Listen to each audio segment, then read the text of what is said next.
আসসালামু আলাইকুম। আমার প্রাণপ্রিয় দর্শক, আপনারা সবাই কেমন আছেন?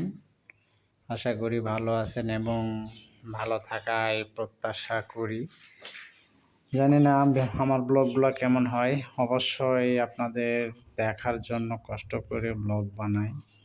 আজকে মাঠের মধ্যে একটা জমিতে গেছিলাম, আমারই নিকট ভাই বাজারের জমি।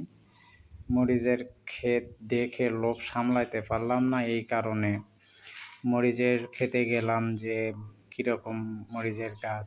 যা দেখি অসাধারণ, আল্লাহ যে এত সুন্দর ফসল আমাদের উৎপাদন করার তৌফিক দান করে। এতে লাখ লাখ শুকর যে মরিচের গাছগুলো রোগবালাইহীন এত সুন্দর হয়েছে। তবে আমি কৃষক ভাইয়ের সাথে কথা বলে যা বুঝলাম, সে অক্লান্ত পরিশ্রম করে এই মরিচের ক্ষেতে। বিধায় আল্লাহ তাআলা তাকে যথেষ্ট পরিমাণে মরিচের গাছটা সুন্দর ফলনশীল করে তুলেছে। এখনও মরিচের গাছে আর কি ফলন আসে নাই, তবে অল্প কিছু দিনের মধ্যেই ফুলকুড়ি দেখা যাচ্ছে। সাদা সাদা দেখেন, ফুলকুড়ি অনেকটা দেখা যাচ্ছে। অল্প দিনের মধ্যেই মরিচ পরিপূর্ণ ধরতে শুরু করবে। তবে জমিটাতে আমি যা দেখলাম যে মানুষ মানে কৃষক আমরা চাইলে আল্লাহ আমাদের দিতেই হবে, দিবেই। ঠিক আছে, আমরা যে কষ্ট করে যে ফসলগুলো করি, এতে শুধু আপনি মরিচের চারা লাগিয়ে দিলেন আর আপনার ফসল হয়ে গেল এমন কিছু না। এখানে দিন রাত পরিশ্রম করতে হয় একটা গাছ চারার থেকে শুরু করে লাগানো, সেখানে খাবার, বিষ, ছত্রাকনাশক বিভিন্ন রকম জিনিস মানে প্রতিনিয়ত জমিতে লাগাই থাকতে হয়। এখানে শুধু আপনি রাখবেন আর আল্লাহ দিবে এমন না।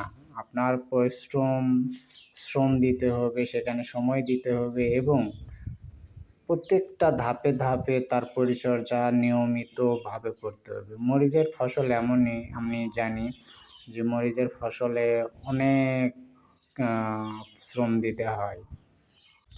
তার মধ্যে আরেকটা জিনিস আপনাদের দেখানোর চেষ্টা করতেছি যে এখানে আমাদের মাঠের মধ্যে মানে এখানে পানি আসলে জমিতে পানি বাজা যাবে, এই কারণে মেশিন লাগানো হয়েছে। দেখেন সুন্দর করে মেশিনটা মানে সুন্দর ড্রেন নিষ্কাশন করা আছে। এখানে মানে আকাশের পানি যদি জমিতে পড়ে, সাথে সাথে গর্তে পানি মানে জমির গর্তে চলে যাবে, সেখান থেকে মেশিন দিয়ে পানিটা সেচ দিয়ে তুলে দিতে হবে। এখানে বলা যায় যে আমাদের এলাকায় আমি জানি, আমি দেখেছি যে আমি নিজে মরিচের চাষ করি নাই, কিন্তু আমি দেখেছি যে বৃষ্টির মধ্যে মাথায় ছাতা বা ভিজে হোক মরিচের জমিতে যাইতে হয়, যায় সেই পানিটা নিষ্কাশনের ব্যবস্থা যত দ্রুত করে দিতে পারা যায় ততই ভালো। কারণ এখানে একটু আকাশের বৃষ্টির পানি যদি জমিতে ভেজা থাকে তো গাছ বাঁচবে না।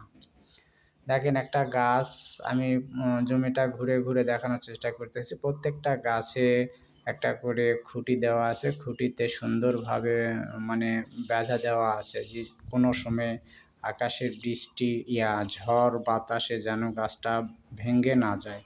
এই কারণে আর এত সুন্দর করে সারি সারি করে গাছগুলো লাগাচ্ছে যে দেখার মতো। মরিচের এই জমিটা দেখে মানে মনের ভিতর হলো যে আমি একটা ভিডিও না করলে কেমন হয়। দেখেন প্রত্যেকটা গাছের গোড়াতে খুঁটি আছে, খুঁটিতে বাঁধা আছে গাছগুলো। আর গাছটা 1 ইঞ্চি এদিক ওদিক নাই, সম্পূর্ণ লাইন করা গাছগুলো আপনারা দেখতেছেন ভিডিওতে। এমনভাবে যদি পরিচর্যা করা যায় তো অবশ্যই আল্লাহ দিবে না কেন? আল্লাহ অবশ্যই দিবে।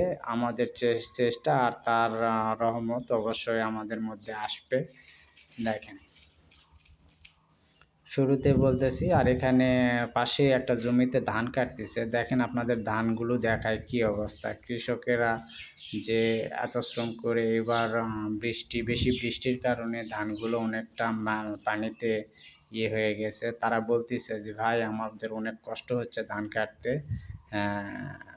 তারপরেও আমরা কাটা নিয়ে যাচ্ছি। কারণ এটা তো কাটতেই হবে।" কৃষকগুলো আমাকে বলতিছে, শ্রমিকগুলো আমাকে বলতিছে যে, "ভাই এবার এই ধানগুলোর মানে ফলন খুব একটা হবে না। কারণ পানিতে পড়ে গেছে আর অনেক ধানের শীষটা পচে গেছে।" এই কারণে বলতেছি যে আমরা ফসল করি এবং শ্রম দেই, সঠিক পরিচর্যার না কারণে বিভিন্ন রকম রোগবালা বা দুর্যোগের কারণে আমাদের ফসল অনেকটা নষ্ট হয়ে যায়। আশা করি আমার ভিডিওটা আপনারা দেখতেছেন এবং দেখে বুঝবেন যে আমি মূলত আপনাদের কি জানাতে চাচ্ছি যে আমরা ফসল করব, ফসলের পাশাপাশি ফসলটা সুন্দরভাবে পরিচর্যা করব এবং সেখান থেকে ভালো একটা ফলনের আশা করতে পারি। আর যদি ফসল করেন আর পরিচর্যা যদি না করেন তাহলে সেই ফসলের ফলন বা আশারূপ তেমন লাভবান হতে পারবেন না। আমার মূল কথাই হচ্ছে কি, আপনি যে ফসলই করেন, ধান করেন, গম করেন, আলু করেন, মরিচ করেন, আ সব কিছুতেই আপনার পরিচর্যাটা নিয়মিত হওয়া দরকার। সার, বিষ, কীটনাশক সম্পূর্ণ আপনি নিয়মিত দিবেন। আল্লাহর রহমতে আ আপনার ফসল পানি সম্পূর্ণ ভালো হবে।